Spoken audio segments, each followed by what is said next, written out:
এই পর্যায়ে আমরা শুরু করছি অনুশীলনী 2.3-এর একটি সৃজনশীল অঙ্ক।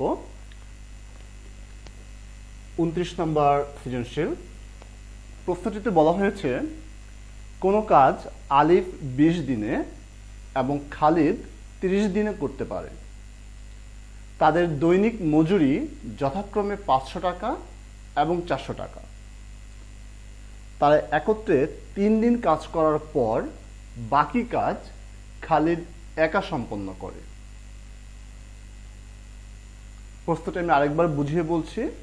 আলিফ একজন ব্যক্তির নাম, সে একটি কাজ করতে পারে 20 দিনে, আর খালিদ করতে পারে 30 দিনে, এবং বলা হয়েছে যে তাদের দৈনিক মজুরি যথাক্রমে আলিফের হচ্ছে 500 টাকা দৈনিক মজুরি, আর খালিদের হচ্ছে 400 টাকা।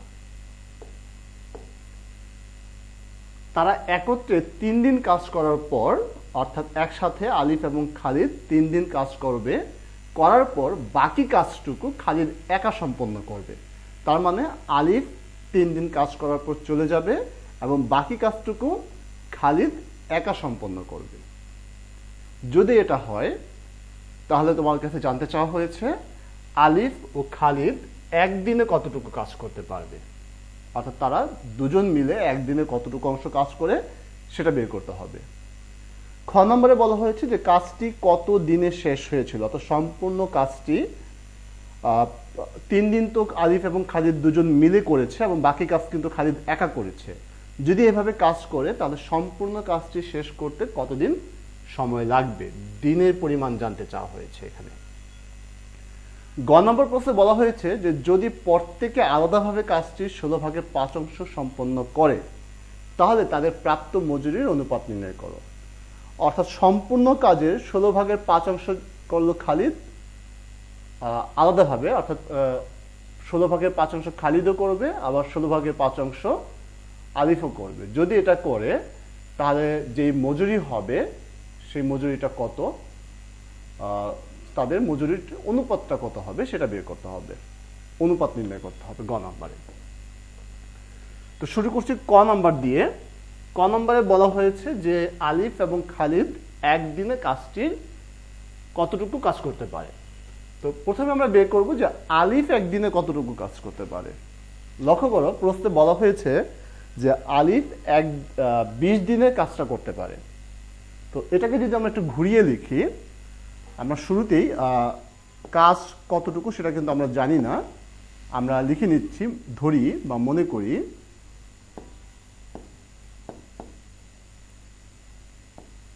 সম্পূর্ণ কাজ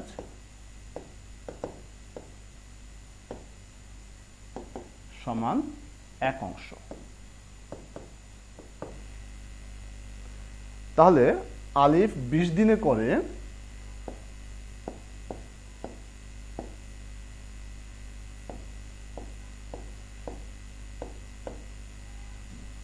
আলিফ 20 দিনে করে কাজটির 1 অংশ।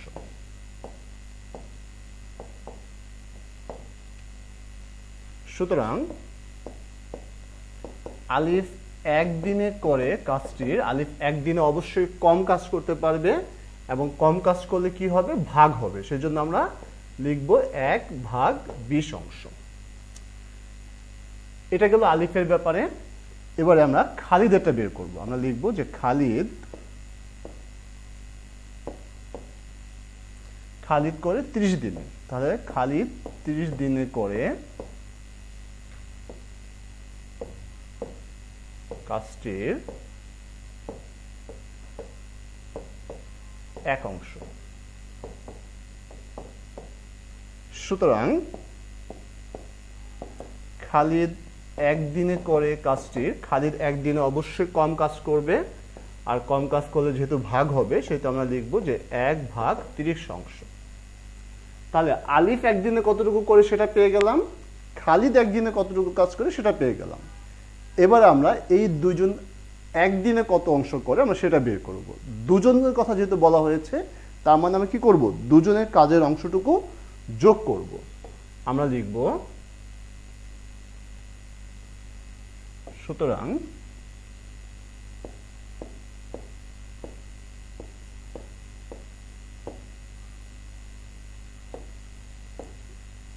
আলিফ এবং খালিদ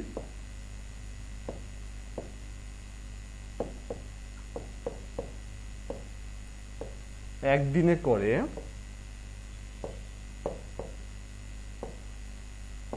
কাজটির আলিফ একদিনে করে 20 ভাগের 1 অংশ এবং খালিদ একদিনে করে 30 ভাগের 1 অংশ। আমরা এই দুইটা একসাথে কি করব? যোগ দেব। তো ভগ্নাংশ যোগের নিয়ম কি মনে আছে নিশ্চয়ই? হরগুলো লসগু বের করতে হবে। এখানে হর হচ্ছে 20 এবং 30। তো আমরা যদি রাফে 20 এবং 30 এর লসগু বের করি, 2 দিয়ে ভাগ দিলে 10, 2 দিয়ে ভাগ দিলে 15। আবার যদি 5 দিয়ে ভাগ দেই, 5 দ্বিগুণে 10, 3 5 15, আর ভাগ যায় না। তাহলে আমরা যদি এখন গুণ করি, 5 দ্বিগুণে 10, 10 দ্বিগুণে 20, 3 20 600। তার মানে লসগু হচ্ছে 600। এখন নিয়ম অনুযায়ী আমরা হর দিয়ে ভাগ দিব এবং লব দিয়ে গুণ দেব। 600কে যদি আমরা 20 দিয়ে ভাগ দিই তাহলে হবে 30, 30 দিয়ে 1 কে গুণ দিলে 30। 600কে যদি 30 দিয়ে ভাগ দিই তাহলে 20, 20কে যদি 1 দিয়ে গুণ দেই তাহলে 20। 30 এবং 20 যদি যোগ দেই তাহলে 50, নিচে 600। এবার যদি কাটাকাটি করি, 50 একে 50 আর 50 দিয়ে যদি আমরা 600কে ভাগ দেই তাহলে হবে 12। তার মানে 12 ভাগের 1 অংশ। তাহলে আলিফ এবং খালিদ একদিনে করে কাজটির 12 ভাগের 1 অংশ। আমরা উত্তরটা কিভাবে লিখতে পারি? আমরা লিখব উত্তর আলিফ এবং খালিদ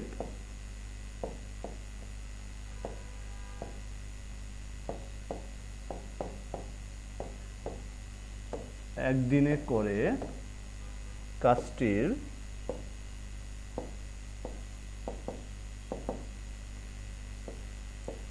12 ভাগের 1 অংশ। এই হচ্ছে আমাদের ক নাম্বার প্রশ্নের সমাধান। এবারে আমরা বের করব খ নাম্বার। আমরা যেহেতু খ নাম্বার শুরু করব, আমরা ক নাম্বারটা একটু ইরেজ করে দিচ্ছি আমাদের জায়গা স্বল্পতার কারণে।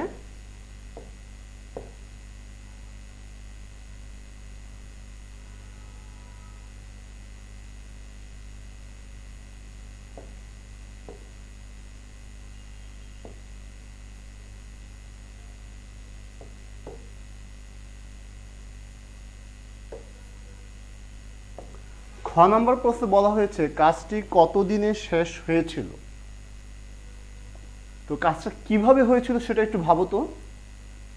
আলিফ এবং খালিদ দুজনে মিলে কিন্তু মাত্র 3 দিন কাজ করেছে এবং বাকি কাজটুকু কিন্তু খালিদ একা করেছে। তার মানে 3 দিন কাজ করার পর আলিফ কিন্তু কি করছে? চলে গেছে। তাহলে এখন আমরা আগে বের করব যে এই যে আলিফ 3 দিনে কতটুকু কাজ করলো সেটাকে আমরা বের করব। তো আমরা কতে পেয়েছিলাম যে আলিফ একদিনে করে কাজটির 12 ভাগের 1 অংশ। লক্ষ্য করো, খেয়াল করো, আমরা ক নম্বরে কিন্তু এটা পেয়েছিলাম। তো সেজন্য আমরা লিখব যে ক থেকে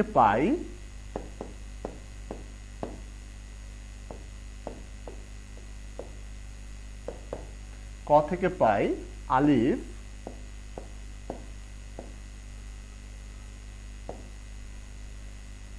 একদিনে করে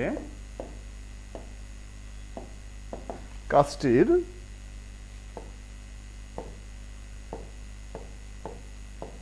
কত অংশ? 12 ভাগের 1 অংশ। এটা আমরা ক থেকেই পেয়েছিলাম। তাহলে আলিফ কয়দিন কাজ করে চলে গেছে? 3 দিন। প্রশ্নে কিন্তু দেওয়া আছে, খেয়াল করো, আমি প্রশ্নটা আবার দেখাচ্ছি। আলিফ এই যে 3 দিন কাজ করেছে, 3 দিন কাজ করার পর সে চলে গেছে এবং বাকি কাজটুকু খালিদ একা করেছে। তাহলে আলিফ এই যে 3 দিন সে কাজ করলো, এই 3 দিনে সে কতটুকু কাজ করলো আমরা এখন সেটা বের করব। তার আলিফ 3 দিনে করে কাজটির একদিনে যতটুকু করে 3 দিনে নিশ্চয়ই তার চেয়ে বেশি করবে, এবং বেশি করলে কি হবে? গুণন, এই জন্য 1 গুণন 3 নিচে 12 অংশ। কাটাকাটি করলে 3 1 3, 3 4 12, তার মানে 4 ভাগের 1 অংশ।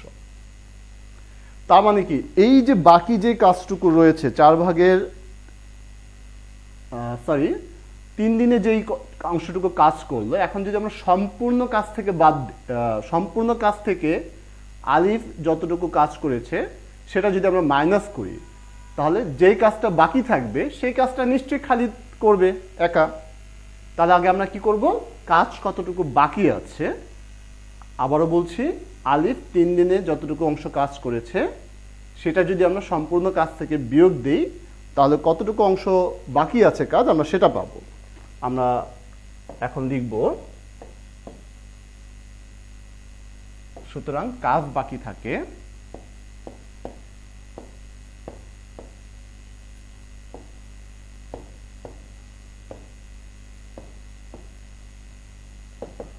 সম্পূর্ণ কাজ হচ্ছে 1, আর কাজ কমপ্লিট হয়ে গেছে 4 ভাগের 1 অংশ, যেটা আলিফ করেছে। এই জন্য আমরা 1 থেকে 4 ভাগের 1 অংশ বিয়োগ দেব। এখন যদি বিয়োগ করি, লক্ষ্য করে কি হয়, লসাগু কত, 1 এর নিচে একটি 1 রয়েছে, তাহলে 4 আর 1 এর লসাগু হচ্ছে 4। 1 দিয়ে যদি 4 কে ভাগ দিই 4, 4 দিয়ে যদি 1 কে গুণ দিই 4, এই 4 দিয়ে যদি লসাগুকে ভাগ দিই কত হয় 1, 1 দিয়ে যদি 1 কে গুণ দিই 1, তাহলে কত হবে, এখানে বিয়োগ চিহ্ন আমি ভুলে যোগ দিয়েছিলাম, তাহলে 4 থেকে যদি 1 বিয়োগ দিই 3, আর নিচে 4, তাহলে 4 ভাগের 3 অংশ। এখন একটু খেয়াল করো, এখানে কিন্তু লোক মাত্র 2 জন, এর মধ্যে আলিফ কাজ করেছে সম্পূর্ণ কাজে 4 ভাগের 1 অংশ, আলিফ করার পর বাকি আছে কত, 4 ভাগের 3 অংশ। তার মানে এই যে 4 ভাগের 3 অংশ কাজ কে করবে, তাহলে অবশ্যই খালিদ করবে, কারণ আলিফ তো চলেই গেছে এখন, তাহলে কে করবে, খালিদ করবে। তাহলে এখন আমরা বের করব যে খালিদ এই কাজটুকু কত দিনে করতে পারবে। আমি আবারও বলছি, খালিদ এই কাজটুকু কত দিনে করতে পারবে, আমরা এখন সেটা বের করব। এখন খেয়াল করো, আমরা কিন্তু পেয়েছিলাম যে প্রশ্নে যে সম্পূর্ণ কাজটা কমপ্লিট করতে কতদিন লাগে, 30 দিন, তাই না? সম্পূর্ণ কাজটা কমপ্লিট করতে লাগে 30 দিন। তাহলে খালিদের লাগে 30 দিন। তাহলে আমরা লিখব, খালিদ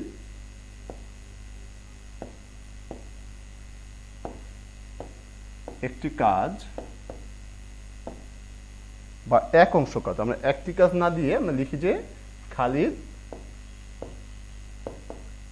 1 অংশ কাজ সম্পন্ন করে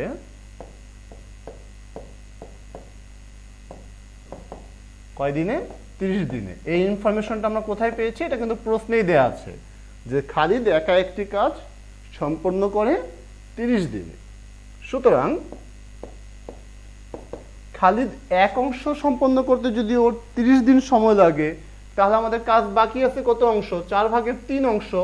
তাহলে আমরা লিখবো যে 4 ভাগের 3 অংশ কাজ সম্পন্ন করে, 4 ভাগের 3 অংশ কাজ সম্পন্ন করতে সময় কি লাগবে, কম। তাহলে 30 ভাগ 4 ভাগের 3 দিনে, ভাগটাকে যদি আমরা গুণ দিয়ে উল্টিয়ে দেই, তাহলে কি হবে, 4 চলে যাবে উপরে, 3 নিচে, তাহলে 3 দিয়ে 30 কে ভাগ দিলে 10, 10 গুণন 4, 40 দিন। তাহলে খালিদের 4 ভাগের 3 অংশ কাজ সম্পন্ন করতে লাগে। আমরা কি কোথাও ভুল করলাম?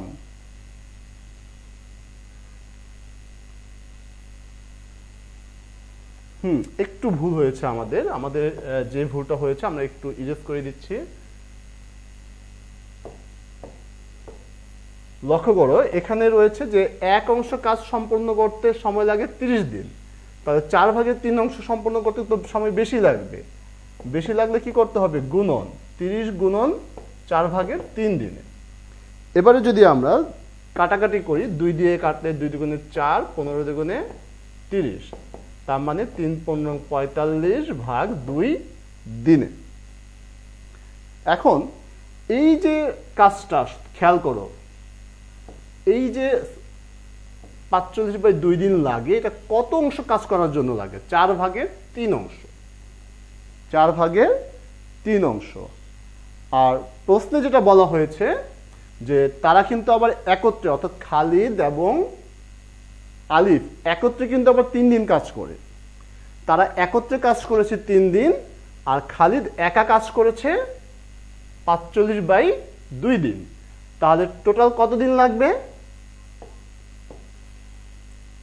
সুতরাং কাজটি সম্পন্ন করতে মোট সময় লাগবে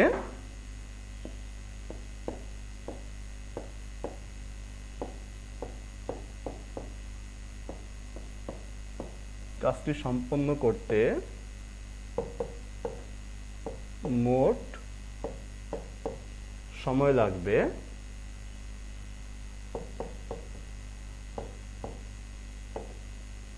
লক্ষ্য করো, আলিফ এবং খালিদ তারা দুজনে একসাথে কাজ করেছে 3 দিন, আর আলিফের একা এখন, অর্থাৎ যে কাজটুকু বাকি ছিল সেই কাজটুকু শেষ করতে তার সময় লাগতেছে 2/45 দিন।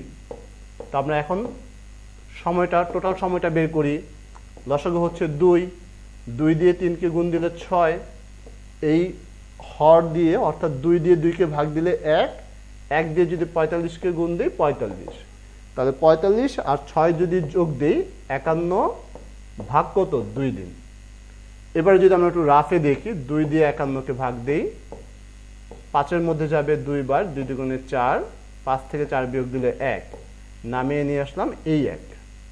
এবারে 5 দুগুণে 10, 1, তাহলে কত হবে? 25 সমস্ত 2/1 দিন। তাহলে আমরা কি লিখতে পারি?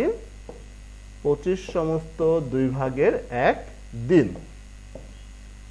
আমরা উত্তর লিখব, উত্তর 25 সমস্ত 2/1 দিন। এই হচ্ছে আমাদের খ নম্বর প্রশ্নের সমাধান। এবারে আমরা গ নাম্বার শুরু করব। তো গ নাম্বার শুরু করার আগে আমরা খ নাম্বারটা যথারীতি ইরেজ করে দিচ্ছি।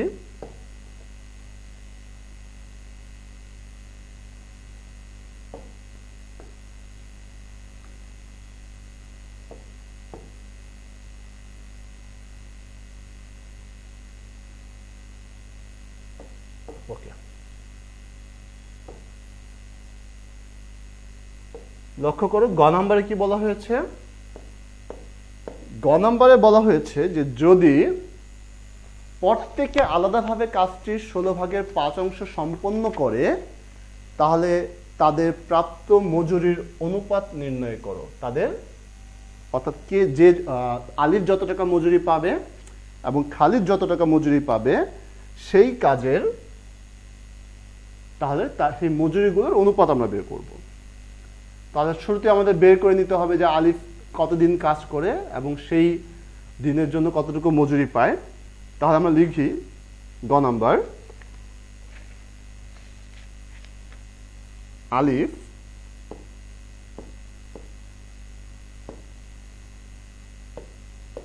এক অংশ কাজ করে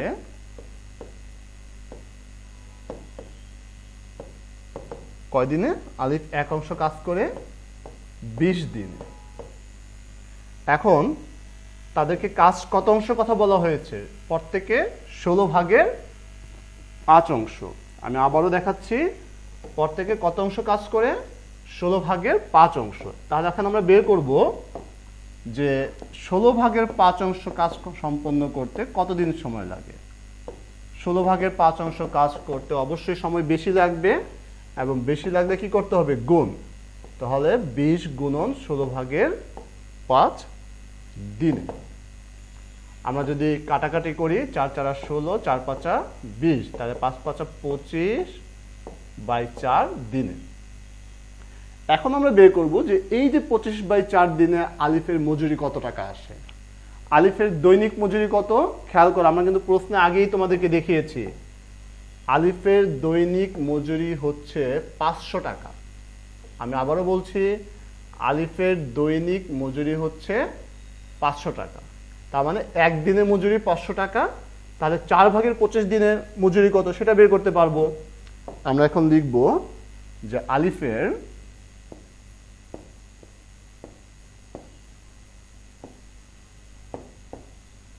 একদিনের মজুরি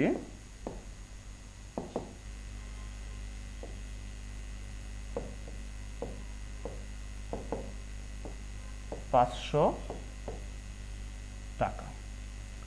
সুতরাং আলিফ কাজ করেছে কয়দিন? আমরা কিন্তু এইমাত্র পেলাম আলিফ কাজ করেছে 4/25 দিন। তাহলে 4/25 দিনের মজুরি অবশ্যই বেশি হবে, এবং বেশি হলে কি হয়? গুণন 4/25 গুণন কত? 500 টাকা। এখন যদি আমরা 4 দিয়ে 500-কে ভাগ দিই, 4 দিয়ে যদি 500-কে ভাগ দিই তাহলে কত হবে? 125। 125 দিয়ে যদি আমরা 25-কে গুণ দিই, তোমরা এই গুণটা রাফে দেখিয়ে দেবে। 125 দিয়ে যদি 5-কে গুণ দিই তাহলে হবে 3125 টাকা। তাহলে পেয়ে গেলাম আমরা আলিফের মজুরি। এবারে আমরা খালিদের মজুরি বের করব, এবং খালিদের মজুরি বের করার আগে অবশ্যই খালিদ কতদিন কাজ করে সেটা বের করে নেব। আমরা লিখব যে খালিদ 1 অংশ কাজ করে, খালিদ 1 অংশ কাজ করে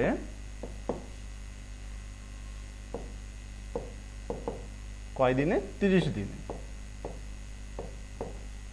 সুতরাং খালিদ 16/5 অংশ।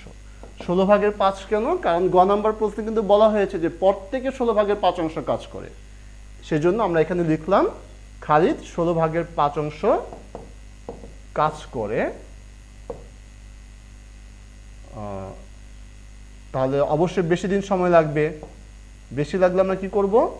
গুণ দেব। তাহলে 30 গুণন 16/5 দিন। এখন যদি আমরা কাটাকাটি করি, 2 দিয়ে কাটলে 8 দুগুণে 16, 2 দিয়ে কাটলে 15 দুগুণে 30, তাহলে 5×75/8 দিনে। তাহলে খালিদ কাজ করেছে 75/8 দিন, অর্থাৎ 8/75 দিন। এই 8/75 দিনে খালিদের মজুরি কত টাকা? এখন আমরা সেটা বের করব। আমরা লিখব যে খালিদ একদিনে পায়, বা খালিদের একদিনের মজুরি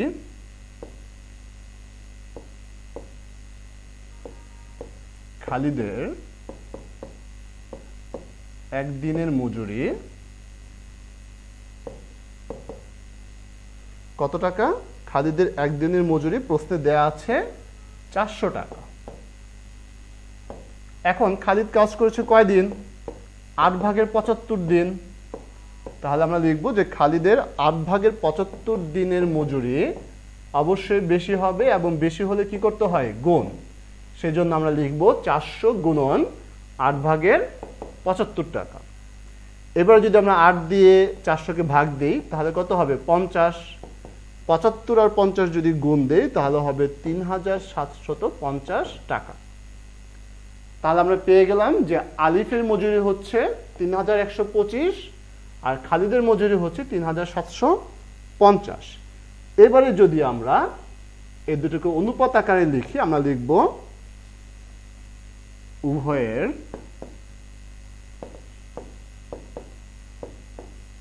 মজুরির অনুপাত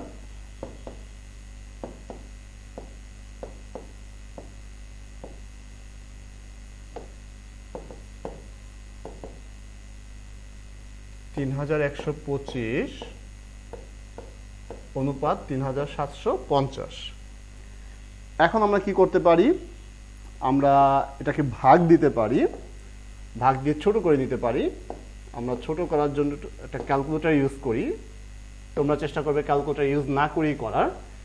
3125-কে যদি আমরা 25 দিয়ে ভাগ দেই কি হয়? 125। আচ্ছা, 125 দিয়ে যদি ভাগ দিই, 3125 ভাগ 125, তাহলে হবে 25।